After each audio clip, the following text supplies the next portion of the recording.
자, 열 이법칙을 우리가 이야기를 하려면 일단 요 개념부터 열역학 이법칙의 핵심은 열 에너지의 이동 방향을 결정하는 겁니다. 즉 에너지의 이동 방향을 결정한다라는 말은 어떤 반응이나 변화 과정이 한쪽으로만 일어난다라는 거. 즉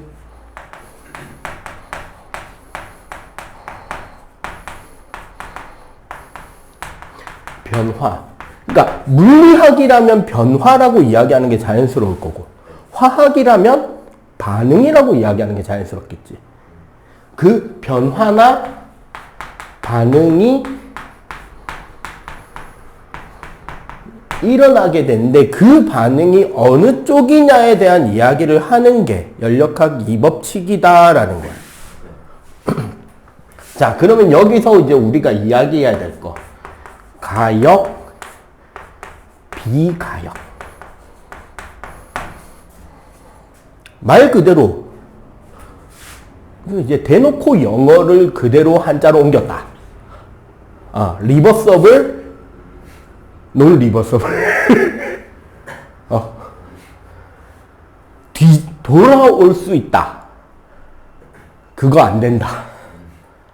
그죠? 이게 이제 내가 지난주에 우리 잠깐 녹화 안 할 때 그 농담 따먹기 할 때 던졌던 멘트 있잖아. 사실 원서가 이해 더 잘 된다. 어차피 원서 쓴 새끼도 공돌이다. 그죠? 그렇기 때문에, 가역이란 온전하게 처음으로, 여기서 중요한 건 뭐냐면, 동일한 경로의 변화로 돌아갈 수 있는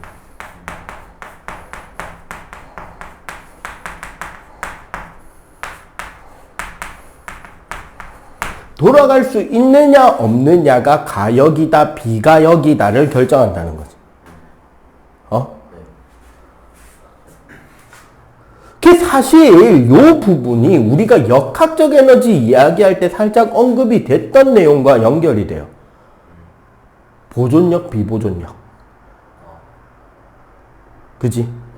우리 가역과 비가역에서 비가역의 특징은 일반적으로 이렇게 생각하면 돼. 자연계 대부분의 현상은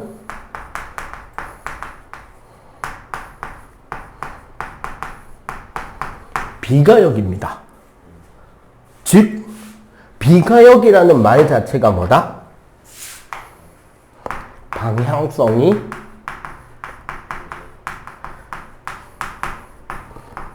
존재한다는 거지. 한쪽으로만 변해 간다라는 개념을 가지고 있다는 거죠. 자, 우리 비가역 반응의 예.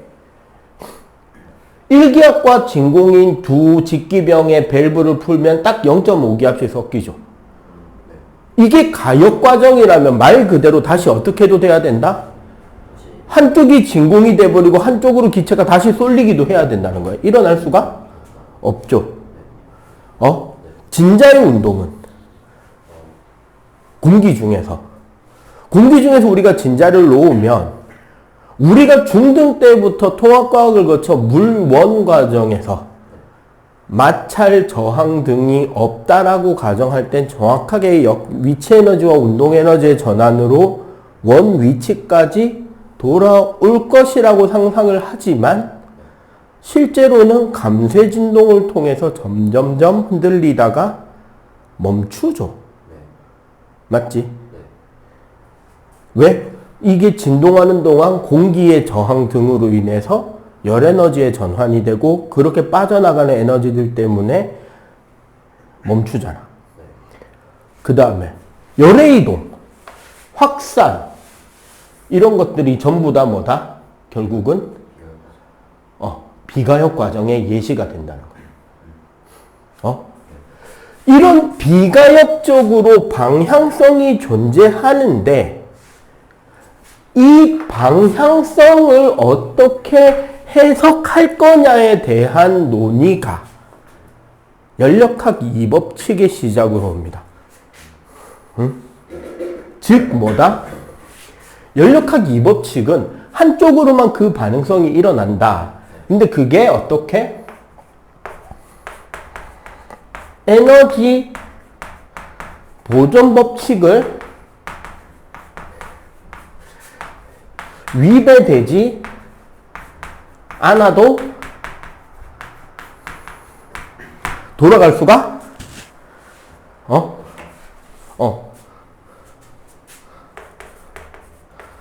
처음 상태로 복귀가 안 된다. 그래서 비가역성에 대한 물리량을 만들어야 될 필요가 있다라는 거죠.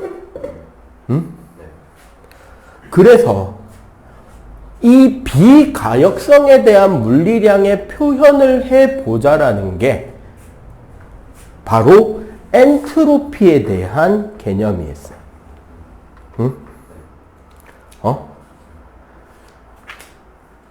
그래서 우리가 이제 물원에서는 실제로 엔트로피에 대한 공식을 직접적으로 언급하지는 않는 편이긴 해요. 엔트로피가 갑자기 공식, 잠시만. 꼭 이런 문제가. 자, 그러면 이 비가역성에 대한 물리량으로 언급이 되는 게 바로 성을 이해하기 위해서 만든 물리량이 엔트로피 S입니다. 보통 우리는 이 엔트로피라는 거를 뭐로 이야기하느냐? 무질서도라고 이야기해요. 요거를 잘 이용해서 변명을 하잖아. 그러면 네 방이 왜 어질러지는지에 대한 변명이 가능합니다. 자연의 엔트로피는 증가하는 쪽으로 일어나는 게 비가역적인 겁니다. 즉 외부에서 강제적으로 일을 시키지 않는 한 자발적으로 엔트로피는 증가하는 방향으로만 일어나요. 이 무질서도와 관련해서 자연현상은 자발적으로 엔트로피를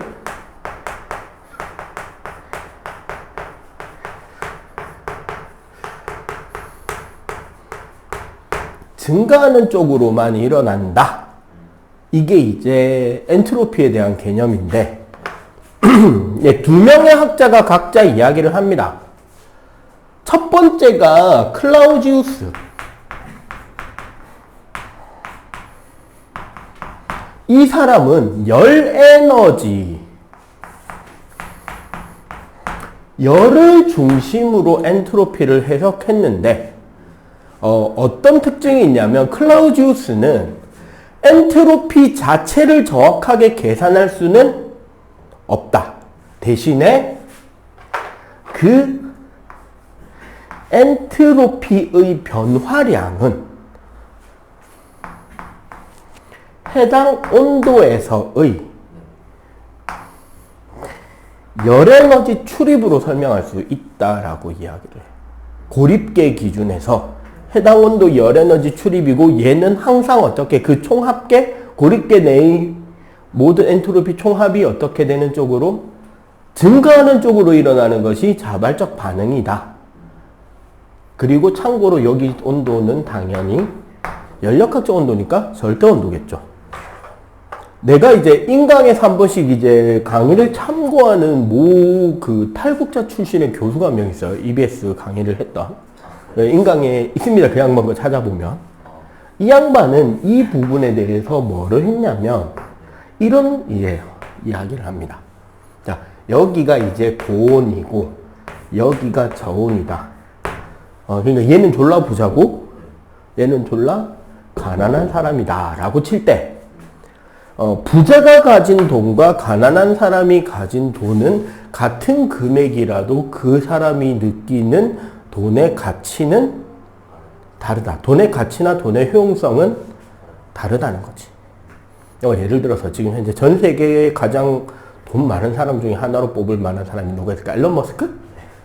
앨런 머스크를 한번 상상을 해보자. 이 불쌍하게 이 좁은 교실에서 뭐 이제 하루 종일 국밥 한 그릇으로 이제 밥을 때우고 돈 조금 벌겠다고 이 개고생하는 불쌍한 선생님과 학생을 위해 지나가던 앨런 머스크가 용돈하라면서 1억 정도를 툭 던지고 간다 치자. 앨런 머스크 입장에서는 테슬라 S 한 대 값이죠. 그냥 지네들 회사에서 파는 그냥 차량 구형 모델 한 대 값. 툭. 근데 우리한테는 맞지? 분명히 똑같은 돈, 똑같은 큐인데 여기서 주는 것과 여기서 받는데 느끼는 효용 가치는 다르다는 거죠. 그렇게 그러니까 여기서 이쪽으로 똑같은 Q가 이동한다고 할 때 그럼 봐봐.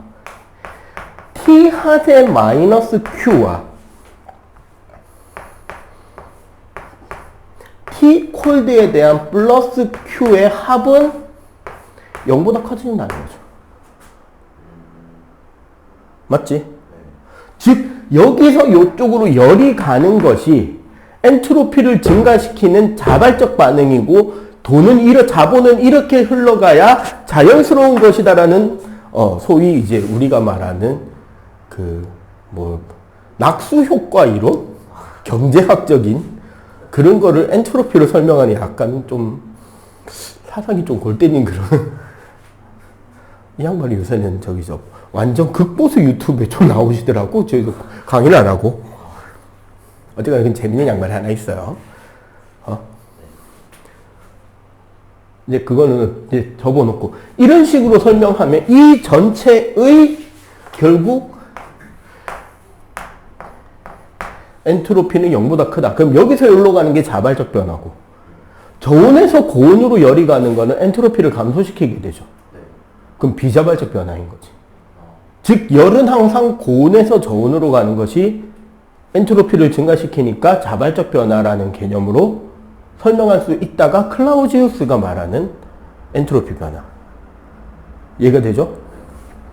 자, 그 다음에 연력학 하면 당연히 이 사람이 이제 단연탑입니다. 장르별로 이제 가장 뛰어난 업적을 남긴 학자들을 한 명씩 뽑자면 고전력학의 뉴턴, 연력학에서 이 사람이죠. 볼츠만.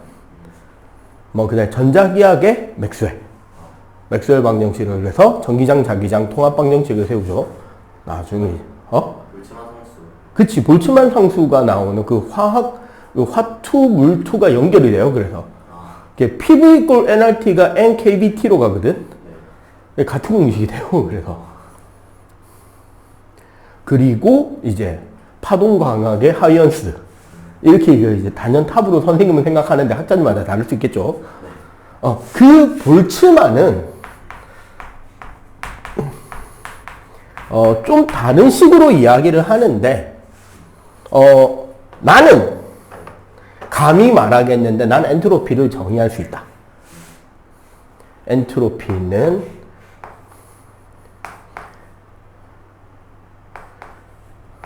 NKB 오메가인가?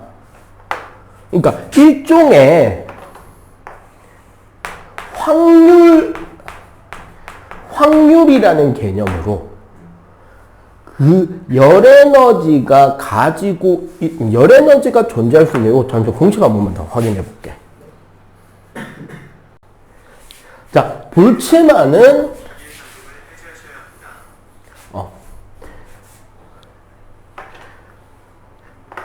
자신의 그 볼츠만 상수 로그 요게 이제 가지수입니다. 그 열 에너지가 존재할 수 있는 위치의 가지수.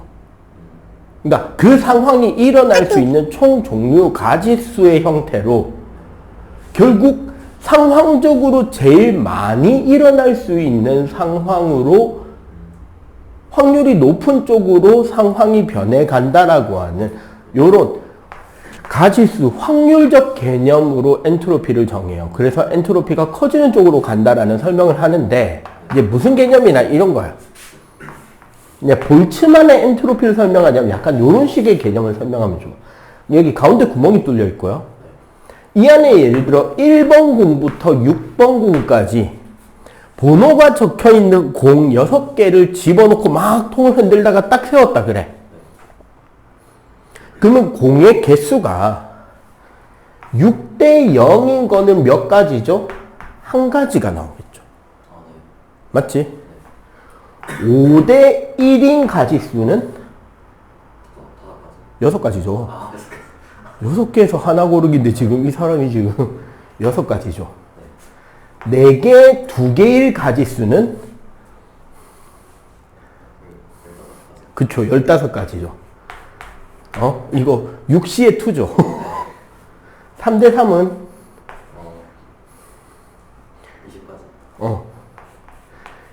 그러면 당연히 2, 4도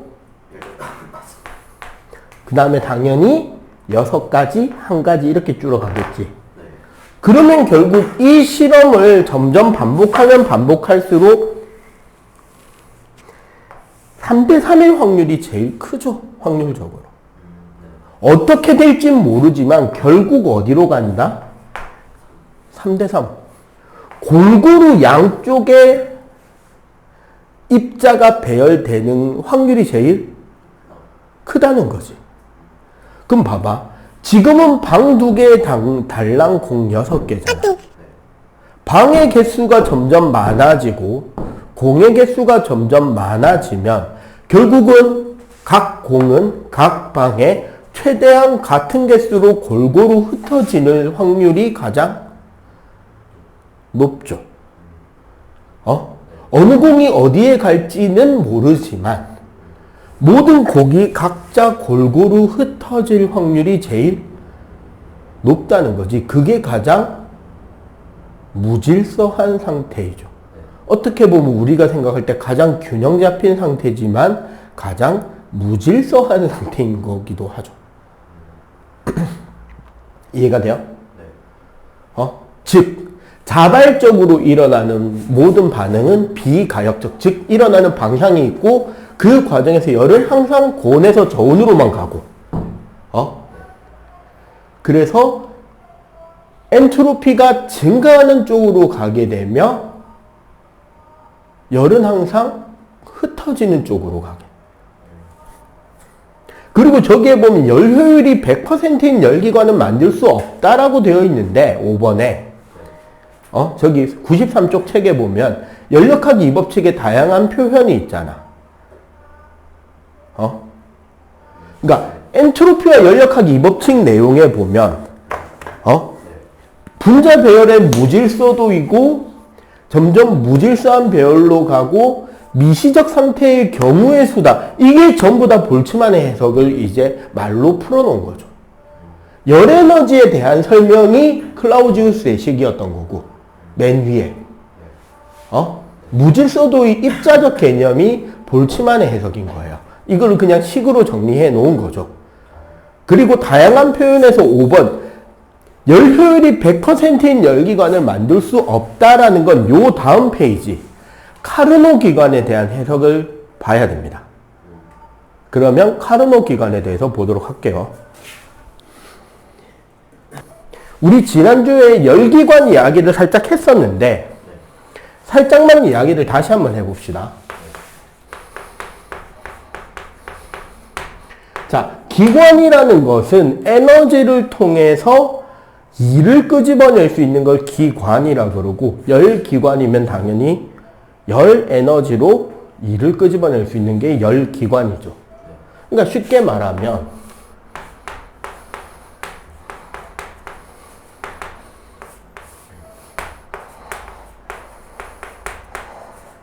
고열원과 저열원이 있다고 하면 열원이라고 하면 이게 이제 무슨 소리냐? 열 용량이 무한대라서 아무리 열을 끄집어내거나 아무리 열을 쑤셔박아 넣어도 온도가 변하지 않는 열 덩어리를 열원이라고 합니다. 그러면 고열원과 저열원이 있다면 당연히 여기서 여기로 뭐에? 열의 흐름이 있을 거 아니야. 이 열의 흐름이 아까우니까 여기에 어떤 기계 장치를 통해서 뭐를 끄집어내자? 이를 끄집어내자라는 거죠. 그러면 이렇게 이를 끄집어낼 때 고열원에서 받는 것을 Q1, 저열원으로 넣어주는 것을 Q2, 끄집어내는 것을 W라고 하자는 거지. 그지? 그러면 이 과정에서 보통 우리가 열기관이란 열 에너지에서 일을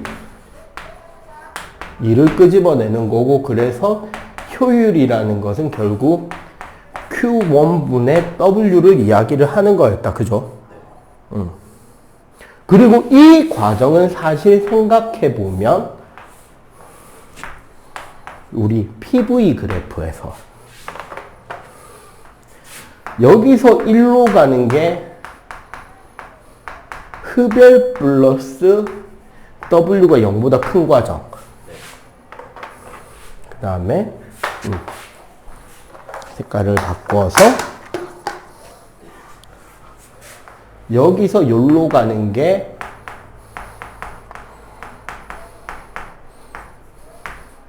발열 플러스 W가 음수 과정이 될 거고, 이렇게 되면 당연히 뭐가 된다? 요 사이 넓이가 순수한 1이 될 것이고, 어쨌거나 한 바퀴 돌았으니까 총 델타 U가 얼마가 된다? 0이 된다. 즉 엔진 자체가 에너지가 늘어나는 건 없다는 거죠. 그리고 생각해보면 여기서 받아들인다는 이 흡열이 Q1인 거야. 여기서 배출한다는 요 발열이 Q2였던 거죠. 여기서 끄집어낸 이 순수한 일이 W인 거지. 요게 이제 우리가 말하는 열기관을 그래프로, 기관적 그림으로 요렇게 해석해서 동치시킨 건데, 효율이 100%가 된다는 말은 간단하게 해석하면 뭐를 볼 수 있다? 모든 흡수한 열을 다 일로 끄집어낼 수 있다면 효율이 100%가 되겠죠. 근데 그게 안 된다라는 게 열역학 2법칙의 이야기라는 거지. 이거를 이해하기 위해서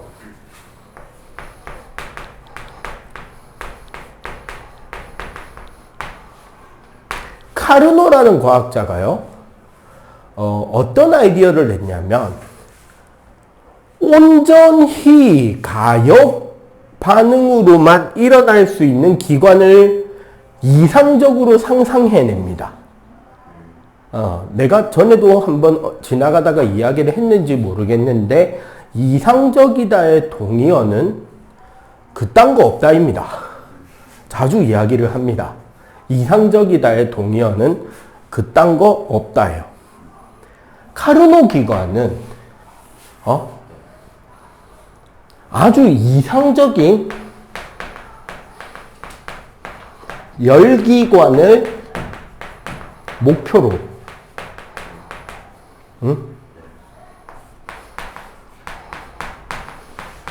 가역 과정인 완속 등온 과정과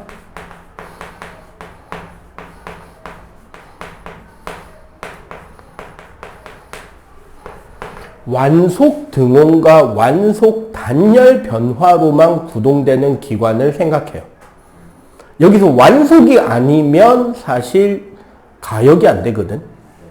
우리가 생각해봐. 가역을 해야 되는 이유는 그래야지 쓸데없이 비보존력으로 에너지 손실이 안 생기는 거야. 그래, 왜? 에너지 손실이 생기니까 비가역이거든? 쉽게 말하면. 그러면 완전히 가역으로만 작동할 수 있다면 에너지 손실이 없으니까 최고의 효율을 내주겠네? 그죠? 그렇게 해서 생각한 게 카르노 기관이에요. 그게 카르노 과정이고. 그래서 카르노 기관의 효율을 생각해 봅니다.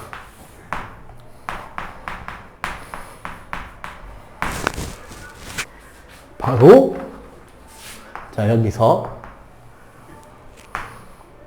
1번 2번 3번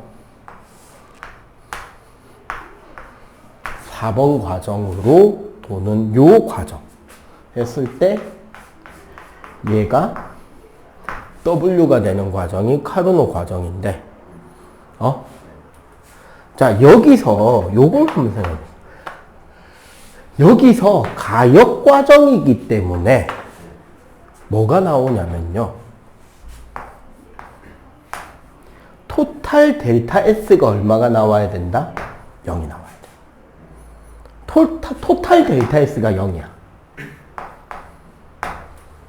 델타 S의 총합이 0이 돼야 되고요. 그리고 당연히 과정을 돌았으니까 델타 U도 0이겠죠. 그럼 자 1번 과정 생각해 봅시다. 등온 팽창이죠.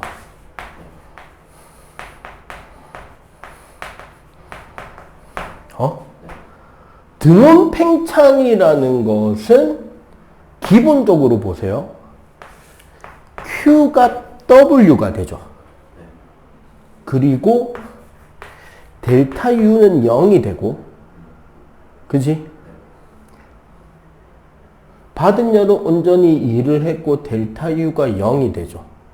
그리고 이때의 엔트로피 변화는 T 고온의 플러스 Q1이죠. 왜? 사실 여기가 흡열 과정이거든. 맞지? 2번 과정은 단열 팽창이죠. 맞지? Q가 0이고요.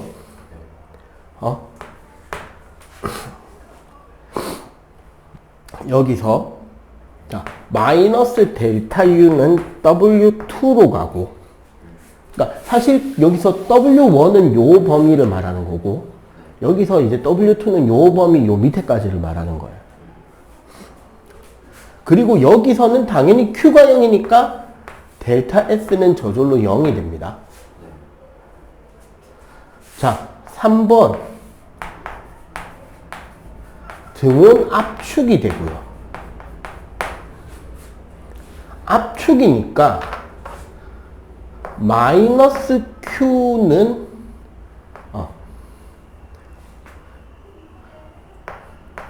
마이너스 Q2는 마이너스 W3 요 밑에 넓이만큼 빼는 거지 이제.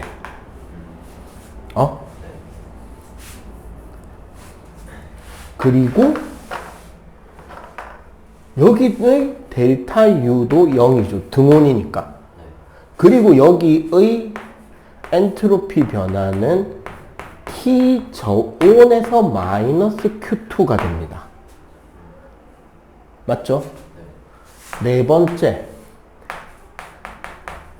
단열 압축이죠. 역시 단열이니까 Q가 0이고 이번에는 델타 U는 마이너스 W4 요 밑에 넓이 부분인 거지. 여기.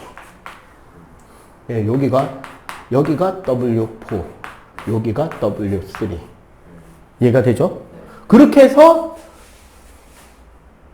W1, W2 W3, W4 다 해서 W1, W2 그래서 여기서 우리 총 W는 W1 더하기 W2 마이너스 W3 마이너스 W4가 되는 거고.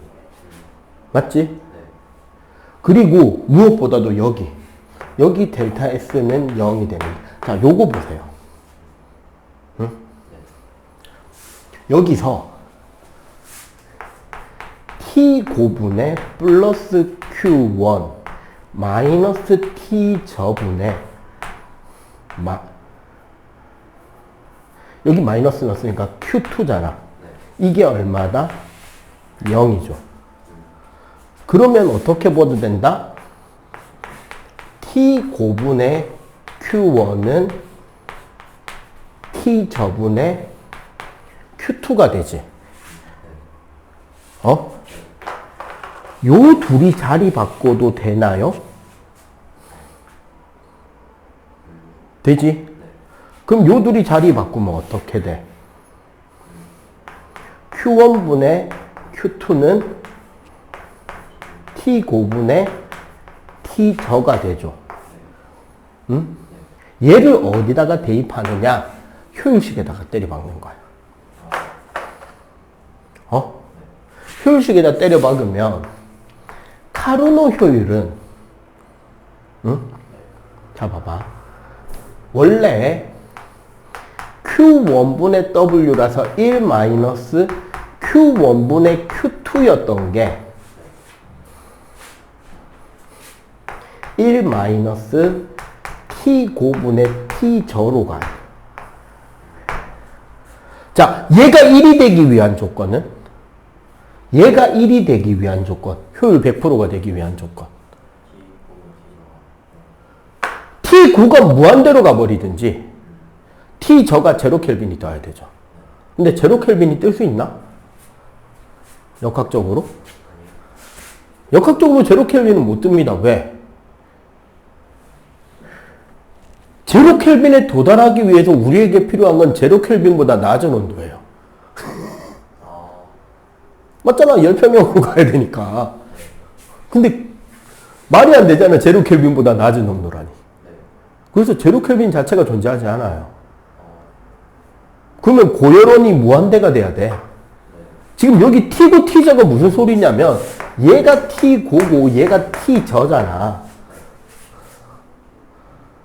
얘가 무한대 온도가 되거나 얘가 0켈빈이 되어야지만 효율 100%라고. 근데 그게 된다 안 된다? 안 된다. 따라서 최대 효율은 뭐에 의해서만 결정난다? 고열원과 저열원의 절대 온도로만 결정나. 근데 이게 최대 효율이야. 카르노 효율이라고. 이거 근데 엔진 만들잖아? 못 돌립니다. 왜 못 돌리는지 가르쳐 줄까? 일단 기본적으로 열기가 나는 작동기체가 필요하잖아. 작동기체가 이상기체인데? 자, 첫 번째, 작동기체부터 문제죠. 이상기체니까. 두 번째, 얘 완속입니다. 느려서 쓸데가 없어요. 변할 듯 변할 듯 변하지 않는 속도로 움직여야 돼. 그러니까 변하는지 안 변하는지 모르는데 변하고 있는 정도로 움직여야 가역이란 말이야. 어디다 쓸래? 이상기체 구했다 쳐. 어디다 쓸래?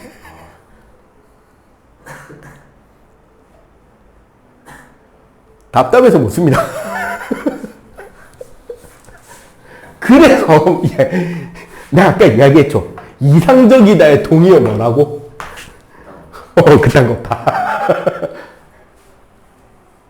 그러니까 극단적으로 에너지 효율에만 몰빵친 모든 개념을 다 때려박아도 이거라고. 그럼 이건 꿈 같은 기관이죠. 그래서 있다고 헛지랄을 안 하고 초창기 와트의 증기기관의 단점을 극복해 보고자 스털링이라는 엔지니어가 열기관을 고안해냅니다. 그게 스털링 기관이에요. 이거 요즘에 솔직하게 나도 용돈만 좀 여유가 있으면 하나 정도 질러서 책상에 전시해 놓고 싶은 키트가 한 1, 20만 원 팔던데. 그래서 요즘에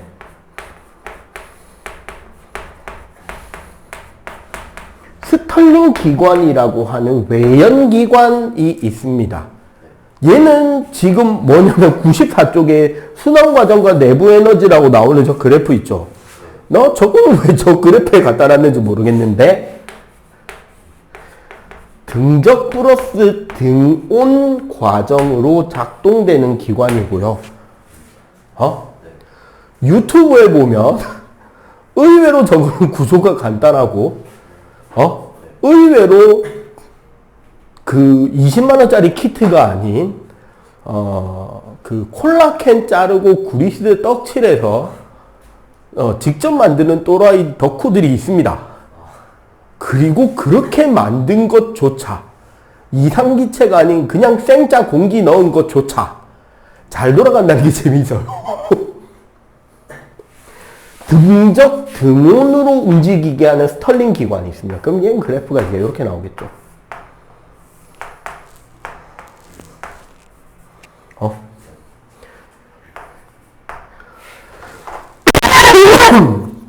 스털링 기관의 최고 장점은 자, 같은 외형 기관이긴 한데 와트의 증기 기관은 첫 번째로 수증기의 압력이 졸라 높아야 되죠. 그 고압의 수증기를 이용해서 고압의 수증기의 힘으로 직접 피스톤을 밀어내고 그러기 위해서 뭐가 필요해? 아주 높은 온도의 보일러가 필요하다라는 문제가 생기죠. 스털링 기관은 어떤 열원이든 상관없이 고열원과 저열원 사이에 온도차만 만들 수 있으면 작동이 됩니다. 막말로 지열발전이라던가 태양열발전이라던가 온도차만 만들어 줄 수 있으면 어떤 열원이나 오케이. 그래서 인터넷 유튜브 등의 스털링 기관 같은 것들 보면 보통 우리 그 양키 캔들 양초 있죠. 그걸로도 돌리고요. 알콜 램프로도 돌리고요. 그 캠핑용 고형 연료로도 돌리고요. 온갖 걸로 다 돌립니다. 그래서 그 양쪽에 피스톤을 달아놓고 한쪽에서 가열하고 여기서 팽창되는 게 이제 중간 크랭크 축을 이용해서 공기를 양쪽으로 여기서 열을 가해서 팽창시킨 공기가 저쪽 반대쪽으로 가서 여기서 식히고 식어지고 그 식어진 공기 때문에 여기서 다시 압축이 되고 그 공기가 얘가 압축이 되면 공기가 밀려가서 식었으니까 압축이 되니까 얘는 다시 크랭크 축이 움직이고 여기서 열을 받아서 팽창하니까 다시 크랭크 축을 밀고 그게 이 축 바퀴를 돌리면서 약간 엇박으로 두 개가 돌아가게. 그래서 그 축의 회전으로 다시 공기가 밀려가고 여기서 식어서 다시 얘는 압축되고 그렇게 해서 계속 그냥 돌게. 내부에서 공기가 양쪽으로 왔다 갔다 하면서. 되게 재미있는 기관. 좀 예열을 시켜야 되는 문제가 있긴 하지만 어느 정도 예열된 뒤에 돌기 시작하면 일정한 속력으로 계속 돌려줄 수 있는 외부의 열원만 있으면.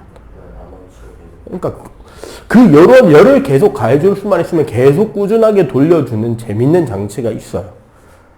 그래서 그 무기 쪽에 보면 선생님이 이제 그 각종 덕력 중에 하나가 밀덕인데 그 무기 쪽에 지금은 이제 거의 이제 은퇴 수순을 밟아가는 구형 잠수함 중에 스웨덴이 가지고 있는 고틀랜드급이라는 잠수함이 있는데 얘네들이 스웨덴이 가지고 있었고 호주가 이제 가지고 쓰다가 이제 은퇴할 때가 다 됐는데 얘네들의 공기 부료 추진 체계 중에 하나가 그러니까 원래 일반적인 재래식 잠수함들은 디젤 엔진 돌려서 배터리 충전한 걸로 모터 돌려서 가거든요.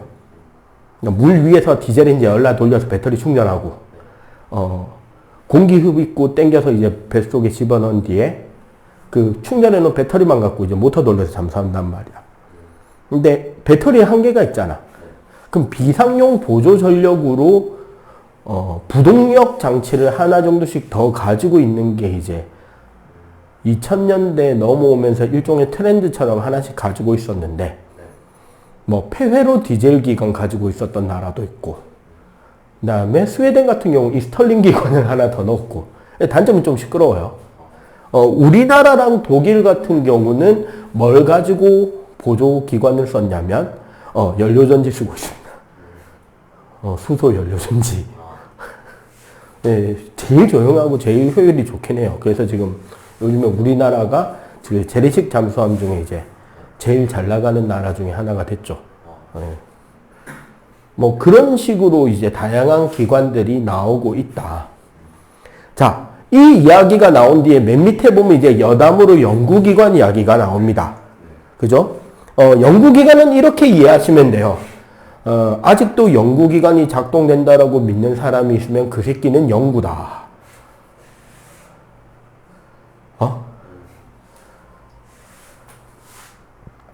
제1종 연구기관과 제2종 연구기관이 있잖아. 무슨 소리냐면 제1종 연구기관은 연력학의 1법칙을 위배합니다. 심플하게 외우기 좋죠. 무슨 소리다? 에너지 효율이 100%가 넘어가야 작동되는 연구기관이 제1종 연구기관이에요. 그러면 제2종 연구기관은 뭐냐? 에너지 보존법칙을 성립을 해. 연력학 2법칙을 위배합니다. 열에너지 이동 방향을 쌩까요. 극단적으로 장난을 한번 쳐볼까? 1종 연구기관 하나, 2종 연구기관 하나를 바로 디자인해서 보여드릴게요. 혹합니다. 장난 아니에요. 요 위에 요 공간. 어차피 구조는 간단해가지고. 자, 1종 연구기관입니다. 이게 이제 아직까지 설계에서 머무르고 있는 게 초전도체가 좀 필요하긴 해. 그래야지 저항 손실 때문에 초전도 모터 그리고 모터는 요 이제 효율을 높이기 위해서 기어를 좀 큰 걸 꽂고요. 그 다음에 발전기는 모터가 돌아갈 때 그 발전 효율을 높이기 위해서 기어를 좀 작은 걸 꽂을게요. 요 두 개가 이제 물려 있는 거야. 그리고 요 발전기에 맨 처음에 시동용 손잡이를 달아놨어요. 그리고 모터에 여기 이제 이렇게 프로펠러를 달아 놓읍시다. 내가 그리고 발전기와 모터를 이렇게 선으로 연결할게요. 자, 내가 이렇게 해가지고 손잡이로 발전기를 돌리면 발전기에서 전기가 생산되겠지. 이 발전기에서 생산된 전기는 초전도 모터를 통해서 아주 강력한 회전력으로 바뀔 거고, 그러면 이 회전력으로 바람이 나오겠죠. 그리고 그 바람이 나오면서 돌아가는 기어에 의해서 발전기는 계속 돌겠지. 자, 지금부터 건전지 없이 공짜입니다. 좋지. 투자해봐. 되겠냐? 야, 봐봐. 프로펠러 한 바퀴 돌면 얘는 한 5바퀴 돌걸? 그럼 발전 될 거 아니야? 되겠냐? 안 되겠지? 안 됩니다, 이거. 에너지적으로만 생각하면 절대 안 되죠. 이거를 된다고 혹하게 하는데 성공하면 이제 사기꾼 주식 투자가 가능한 거죠. 웃기는 거, 이거 특허권 내면은 특허 등록해줍니다. 물론 똑같은 거를 벌써 낸 또 사기꾼 새끼가 있기 때문에 안 받아줄 거예요. 좀 더 개량을 해서 내야 됩니다. 그러면 제2종 연구기관, 이거는 우리나라는 안 되고 좀 따뜻한 바다에 가서 해야 되는데 배가 안 돼 있어요. 앞쪽에서 따뜻한 바닷물을 흡수해서 따뜻한 바닷물에 열을 끄집어내서 열기관으로 일을 해서 프로펠러 추진을 하는 거야. 그러면 그 추진력에 의해서 물이 부딪히면서 계속 물은 따뜻한 물이 공급이 될 수 있겠죠. 그러면은 요 따뜻한 바닷물이 열 에너지를 흡수하고 나면 여기에서는 이제 차가워진 바닷물을 끄집어내면서 그 열 에너지로 추력을 만들어서 계속 배는 추진할 수 있겠죠. 기름도 안 쓰고. 좋겠네. 에너지는 보존되잖아.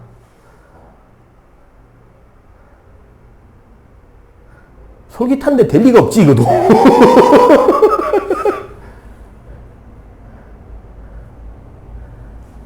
아니면 아까 말한 이 여론 차이만 있으면 돌아간다고 했으니까 여기에서 대롱을 졸라 긴 걸 만드는 거야. 여기에서 여기 물 온도하고 저 위에 상공의 온도하고 차이를 가지고 열기관으로 해서 추력을 만든다. 배 움직이는 만큼 속도가 안 나옵니다.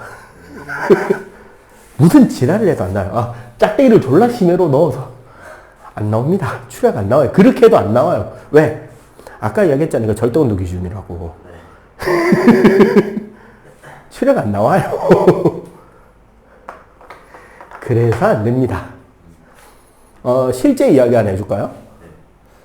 옛날에 이거는 실제로 인터넷 검색해보면 나오는 사건입니다.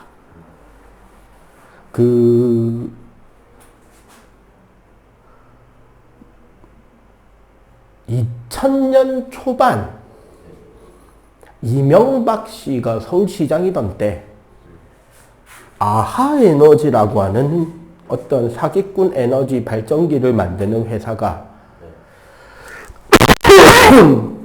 서울시에 신재생 발전을 할 수 있다라는 특허를 가지고 제안서를 해요. 지하철역 환풍구를 통해서 나오는 바람 통로에 초고성능 풍력 발전기를 넣어서 발전을 하겠다. 왜? 거기는 환풍기 팬이 항상 돌고 있고 언제나 일정한 세기의 바람이 불고 있으니까 그 안에 반전회전, 이중 반전회전을 통해서 공기의 흐름을 최대한 방해하지 않는 발전기를 넣어서 발전을 하겠다. 그러면 그 전기를 통해서 지하철 안쪽에 여러 이제 상가라던가 필요한 전기를 충족한다면 상당한 효율 및 전기 에너지 절약을 얻을 수 있지 않겠나. 이런 신문기사가 떴어요. 그 당시는 이제 인터넷이라는 게 처음 막 도입이 되기 시작하던 쯤, 아직은 주력은 PC통신 사설 게시판 쪽에 좀 더 가까우던 시절인데, 그거를 본, 이제 그 당시 소위, 이제 진짜 네티즌이라고 부를 수 있었던 초얼리 어댑터들은 분노합니다. 아, 씨발, 사기꾼. 그걸 본 분노한 사람 중에 한 명이 저였어요. 20대 중반에 한참 열혈 박 선생은 내가 생각할 수 있는 모든 그거랑 관련된 정부 기관에다가 글을 씁니다. 다다음날인가 출근을 했는데 학원에 전화가 왔어요. 뭐 정부 3급인가 4급 무슨 관이래. 전화를 원장이 받아갖고 나한테 바꿔줬어. 그때 되게 작은 학원 일할 때인데. 막 그 글 쓰신 걸 봤는데, 다른 많은 분들이 글 쓰셨고, 그 중에 이제 그나마 가장 논리적으로 쓰셔가지고 봤는데, 그게 진짜 안 되는 것이냐, 이제 좀, 궁금해서 막장 선생님께 여쭤보겠다고, 물어보시더라고. 되게 나이 지긋한 목소리였어요. 그래가지고, 기본적으로 이래 저래 샀는다고 간단하게 설명을 해드리고, 지역에서 그냥 학원 강사하는 이 젊은 사람의 이야기가 못 믿어오시면, 서울에 있는 아무 대학교 물리학과 교수나 기계공학과 교수님한테 가서 이게 진짜 에너지가 만들어지는지 오히려 손실이 큰지만 여쭤봐라. 그러고도 에너지가 남는다고 하면 진행을 하셔라. 아, 그렇습니까? 알겠습니다. 하고 끊으시더라고. 다음날 기사가 났습니다. 다 캔슬했다고. 안 되죠? 기본적으로 발전이 되려면 공기 흐름에 부하가 걸리죠. 그때 이야기했잖아요. 하이브리드에서 브레이크 대신에 발전기 꽂는다고. 하물며 유체의 흐름이죠. 지금 이거는. 효율이 극악입니다. 그럼 발전을 될 만큼 부하를 걸면 지하철 안에 공기 질이 최악으로 바뀌겠죠. 환풍이 왜 돌리는데 지하도 상가에 공기 깨끗하게 유지하려고 환풍이 돌리는 거잖아. 공기가 안 빨려나간다는 소리 아니야. 그럼 어떻게 해야 돼? 환풍기 팬을 더 세게 돌려야 돼. 그치, 쓰는 전기가 더 많아요. 그래갖고 캔슬 시켰어요. 따지고 보면 그것도 연력가지죠. 에너지니까. 오케이? 자, 이렇게 해서 연구기관에 대한 이야기도 간단하게 할 수가 있었습니다. 네, 95쪽 한번 풀어보세요. 95쪽, 96쪽 한번 풀어봐봐.